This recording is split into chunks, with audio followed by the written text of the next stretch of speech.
Ու հիմա փաստացի ընկերներ, շատ հետաքրքիր պարադոքս, երկու տարբեր աշխարհները բախվելու են մայիսի 30-ին Բուդապեշտում։ Մի կողմից Paris Saint-Germain-ը, որի հարձակման ներուժը տիեզերական է, որը, եթե չեմ սխալվում, Չեմպիոնների լիգայի այս մրցաշրջանում խփել է ամենաշատ գոլը, եւ այդ թիմը մրցելու է մաքսիմալ արդյունքի վրա պրագմատիկ ֆուտբոլ դավանող, մրցաշարում ամենաքիչ գոլ բաց թողած թիմի դեմ։ Երկու տարբեր աշխարհներ ընկերներ, երկու տարբեր աշխարհներ, որոնք բախվելու են իրար մայիսի 30-ին։ Ես չեմ ուզում մտածել, որ լինելու է Paris Saint-Germain-ի Ինտեր եզրափակիչը։ Ես վստահ եմ, որ այդպես չի լինելու, որովհետև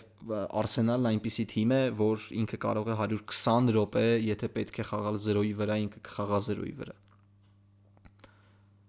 Arsenal-ը խաղացել է PSG-ի դեմ։ Միմյանց թիմերը գիտեն, բայց ի տարբերություն Paris Saint-Germain-ի, որը մնացել է նույնը, ուղղակի իր խաղավոճը դեռևս հնարավոր չէ հաղթահարել այնպես, որ դու կարողանաս լճից չոր դուրս գաս։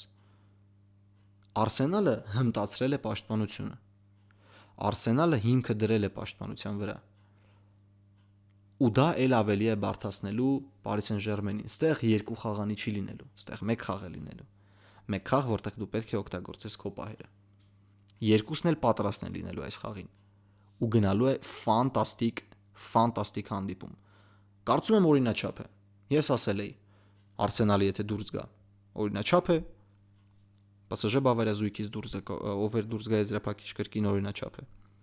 PSG Arsenal երկու տարբեր աշխարհներ, որտեղ հաղթելու է կան ռոմանտիզմը, կան պրագմատիզմը։